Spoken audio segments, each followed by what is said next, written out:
Hello, everybody, and again, welcome. This is a very brief but very important video. So please, under no circumstances, whether you are new to the restaurant business or been in the restaurant for 30 years, please watch this video. I will try to keep it as short as possible, but trust me when I tell you that of the hundreds of users we have set up in Bacon, 9 out of 10 service issues or challenges that we've had or questions that people have about their accounts come because they do this wrong. So please go ahead and watch this video and watch it in its entirety.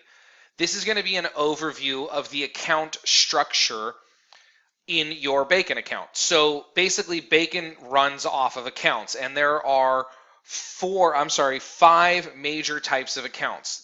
There are sales, cost of goods sold, and inventory accounts. Those are all merged into one because they must match identically.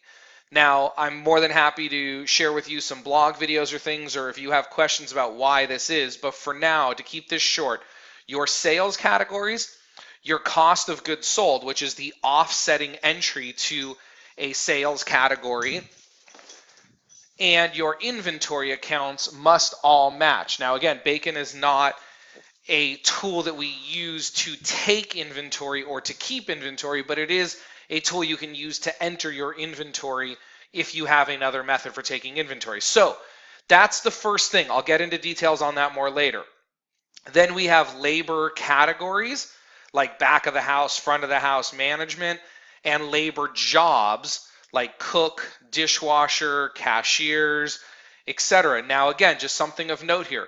In Bacon, when you are tracking hours and labor dollars, we don't do it per person. You could, we have the option for that, but for most operators, we are not necessarily interested. Again, this is not a payroll tool. This is a tool to help you manage your labor costs. We don't need to know what each person in your restaurant is making, how many hours they worked a day.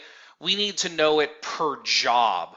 Like, how many dollars did we spend on cooks today? Not each cook, but total. And that information will come from your POS system.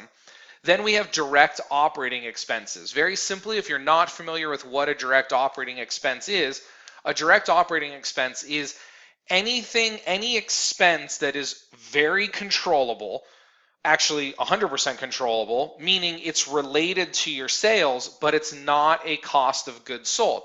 So for example, the amount of to-go containers you purchase, right? It's not a cost of goods sold. You're not actually selling your customers to-go containers, but the busier you are, the more you use. Chemicals, gloves, foil, plastic wrap, right? So the busier you are, the more you use, and they're controllable. That's why they don't go under cost of goods sold, and they don't go under expenses or non-controllables. They're called direct operating expenses. Then we have expenses or non-controllables. Now, this is a new feature to Bacon.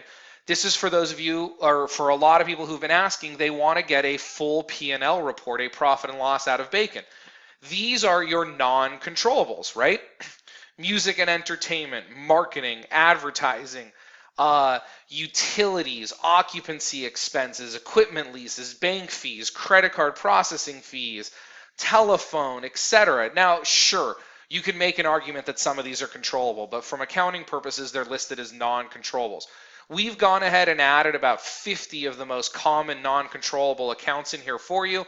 We've gone ahead and set up Bacon as most users would use it, but in the coming videos, I will show you how to edit and move and change these categories if you want. Plus, we'll get into more specifics on each one of these. But please, I cannot stress this enough.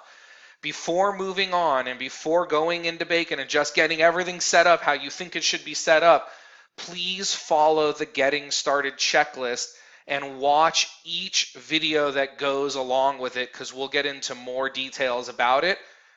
But I promise you, your account should not look much different than this. Don't go in and start adding poultry and beef and canned goods. Don't go in and start adding things like AM or PM or bar or room service or Uber Eats or delivery or departments or things like that. We have different places to do that. Please trust in the process that this is very similar to how your account should be set up. And please, more importantly, watch each video as you go through and get these set up. Okay, have a great day.